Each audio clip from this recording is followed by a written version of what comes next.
नमस्कार. मी ॲस्ट्रोलॉजर सौ कल्याणी कुलकर्णी म्हणजेच तुमची ॲस्ट्रो दोस्त के. नक्षत्र ज्योतिषमध्ये तुम्हा सर्वांचे स्वागत आहे. तुमचे ग्रह तुमचा मार्ग दाखवतात, पण तुमचे कर्म तुमचे भविष्य घडवतात. प्रत्येक ग्रहाचा परिणाम आपल्या जीवनावर होत असतो आणि वैज्ञानिक दृष्टिकोनातून पण हे स्पष्ट झाले आहे. जसे की चंद्रग्रहामुळे अथांग समुद्राला भरती ओहोटी येते. त्याचप्रमाणे आपल्या शरीरात 75% पाणी असल्यामुळे चंद्राचा प्रभाव आपल्या शरीरावर होतो. आता यापुढे आपण पाहणार आहोत 12 राशींसाठी 2026 हे वर्ष कसे असेल. चला तर मग पाहूया 2026 या वर्षाची मेष राशीच्या लोकांच्या जीवनात काय चढ उतार येतील.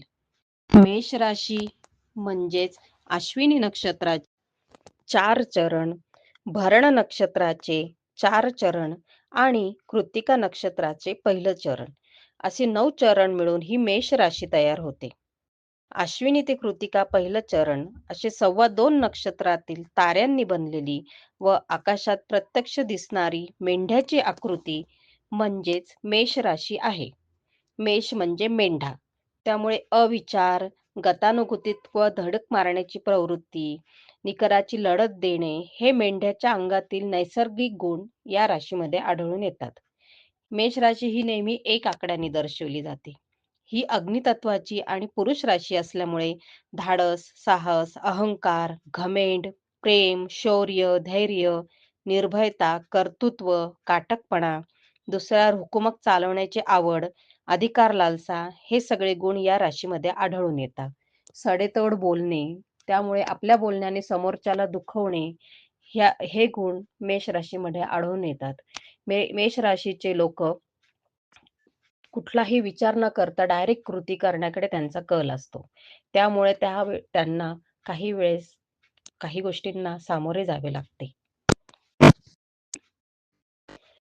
चला तर मग जानेवारी ते मार्च दरम्यान मेष राशीचं आरोग्य कसे असेल ते पाहूया. डोळे व हात या संबंधी काहीतरी दुखणे येऊ शकतात. पाण्यासंबंधी कामे करताना जपून करावे. कामामध्ये घाई गडबड करू नये. मार्च महिन्याच्या दरम्यान गुप्तांगाविषयी तक्रारी येऊ शकतील व त्यासाठी दवाखाना करावा लागेल. काही आजारांसाठी दीर्घकाळ औषधे घ्यावी लागतील. जानेवारी ते मार्च या काळात आर्थिक स्थिती साधारण राहील. जानेवारीच्या मध्यात रवी, शुक्र, बुध, मंगळ, प्लुटो हे 5 ग्रह दशम स्थानात युती करणार. त्यामुळे काही लोकांच्या आर्थिक स्थितीवर चांगला परिणाम होईल व काहींना आर्थिक अडचणींना सामोरे जावे लागेल.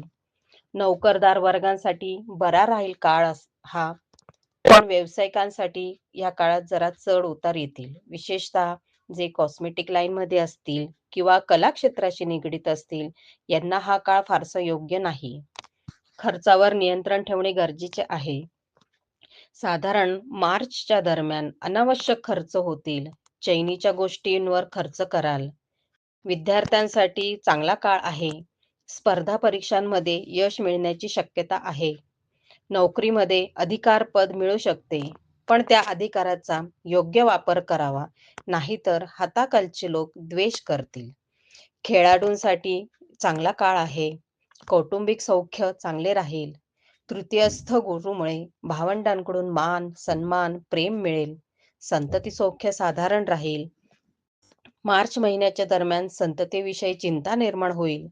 वैवाहिक जीवनात मतभेद होऊ शकतात. पितृसौख्य चांगले राहील. एप्रिल ते जूनच्या दरम्यान दवाखान्यावर खर्च होईल. पोटाच्या तक्रारी उद्भवतील. बाहेरचे जंक फूड खाऊ नका, त्यामुळे पोट बिघडण्याची शक्यता आहे. आर्थिक स्थिती चांगली राहील. उधारी, उसनवार टाळावी. चोरी, नुकसान होण्याची भीती आहे. तरुणांना नोकऱ्या उपलब्ध होतील. जूनच्या पूर्वार्धात ओळखी मध्यस्थीमधून मोठे लाभदायी ग्रहमान आहे. गृह शुक्र सहयोग, वाहन, वास्तुसौख्य देईल. पूर्वार्धातील शनी मंगळ युती योगाची पार्श्वभूमी अपवादात्मक प्रसंगातून अस्वस्थ करू शकते. शिक्षण अथवा नोकरीच्या निमित्ताने परदेश गमन योग आहे. जूनच्या उत्तरार्धात सरकारी कामे मार्गी लागतील. पौर्णिमेजवळ संमिश्र ग्रहमान राहील. स्पर्धात्मक यश मिळण्याची शक्यता आहे. या काळात विवाह इच्छुकांना अपेक्षित स्थळे येतील. वैवाहिक जीवनात आनंद राहील. मुलाबाळांशी वाद टाळावा. उत्तम प्रवास योग आहे. मातृसौख्य उत्तम राहील. जुलै ते सप्टेंबरच्या दरम्यान आरोग्य साधारण राहील. गुप्तांगाविषयी दुखणे उद्भवू शकते. दुखापतीपासून सावध राहावे. एखाद्याकडे तुमचे पैसे अडकले असतील तर ते परत मिळण्याची शक्यता ह्या काळामध्ये आहे. स्वतंत्र व्यावसायिकांना आर्थिक ओघ चांगला राहील. स्थावर इस्टेटीचा लाभ होईल. कामाचे उत्तम नियोजन करा. फसवणुकीचे प्रसंग टाळा. व्यावसायिकांनी कायदेशीर बाबी सांभाळाव्या. षष्ठस्थ शुक्रामुळे नोकरदार फसवू शकतात.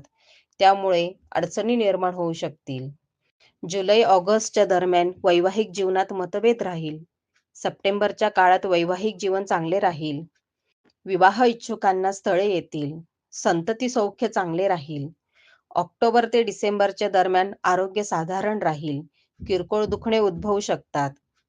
या काळात व्यावसायिकांनी बेकायदेशीर व्यवहार टाळावे. कलाकारांसाठी भाग्योदयाचा काळ आहे. आर्थिक स्थिती चांगली राहील. नोकरीत मान, सन्मान, अधिकार मिळेल. नोव्हेंबर महिन्यात गुरु पंचमात म्हणजे सिंह राशीत भ्रमण करेल. विद्यार्थ्यांसाठी चांगला काळ आहे. कौटुंबिक जीवन साधारण असेल. कुसंगतीपासून दूर राहावे. मानसिक ताण कमी होईल. वैवाहिक जीवन फुलेल. ही होती मेष राशीसाठी 2026 हे वर्ष कसे असेल याची सविस्तर माहिती. व्हिडिओ उपयोगी वाटल्यास लाईक, शेअर आणि सबस्क्राईब नक्की करा. अधिक माहितीसाठी माझा संपर्क क्रमांक आहे 8805782704. मी सौ कल्याणी कुलकर्णी. भेटूया पुढील व्हिडिओमध्ये. नमस्कार.